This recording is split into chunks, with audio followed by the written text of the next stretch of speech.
Abbiamo già fatto l'argomento degli sport particolari, quelli mai visti e strani, che sono diversi dagli sport popolari che già conosciamo. Ma non ci sono solo quelli. Tramite ricerche ce ne sono ancora altri. Gli umani sono ricchi di idee. Vediamoli. Uno youtuber norvegese di recente ha inventato uno sport chiamato drunk football, cioè calcio alcolico. Come funziona? Prima della partita, negli spogliatoi, i giocatori devono bere tanto, fino a ottenere un tasso alcolemico alto, così possono cominciare la partita. Anche durante la partita possono ancora bere, perché devono restare ubriachi. Se hanno il tasso alcolemico basso, non vale. Alla persona che segna il gol viene verificato il tasso. Se è basso, il gol non è valido. Se è alto, lo è. La partita non dura molto perché ci sono scontri, risate, cadute, ma di sicuro è divertente.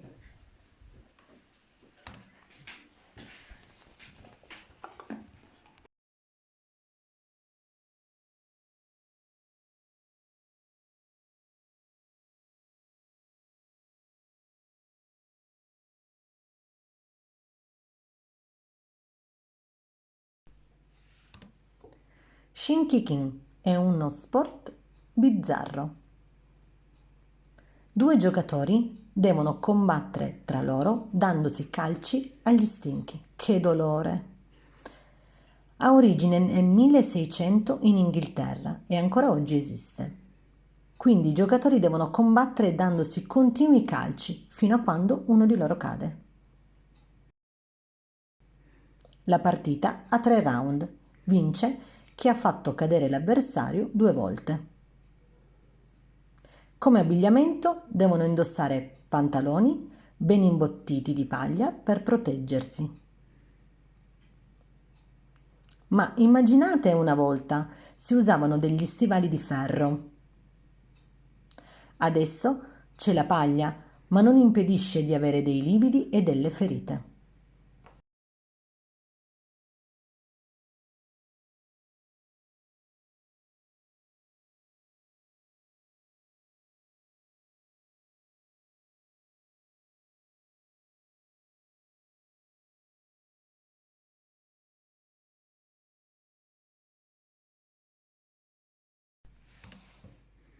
In Germania si pratica uno sport chiamato Fingerhaken, simile al braccio di ferro, ma si deve usare solo un dito. Funziona così. Ci sono 2 giocatori seduti al tavolo, mettono il loro dito dentro un anello e devono tirarlo verso di sé. Chi riesce a tirare l'avversario verso la propria parte vince o viceversa. È proprio faticoso, infatti chi partecipa deve prima allenarsi non il braccio ma il dito. Alcune persone riescono a sollevare con il dito 15 kg.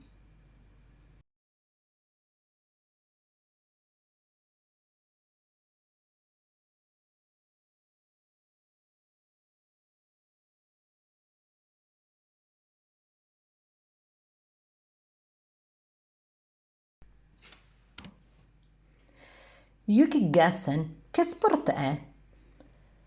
Battaglia con palle di neve. Ha origine in Giappone e ora si pratica anche in alcuni posti freddi nel mondo. Come funziona? Ci sono 2 squadre, ognuna da 7 persone. I giocatori hanno il casco e la visiera per non essere colpiti agli occhi. Il campo è diviso a metà e ogni squadra ha la propria bandiera. Lo scopo è quello di lanciare le palle come in una guerra, invadere il campo dell'avversario e prendere la sua bandiera. La squadra che prende la bandiera vince. Fa punteggio anche quando rimangono ancora abbastanza giocatori non colpiti dalle palle.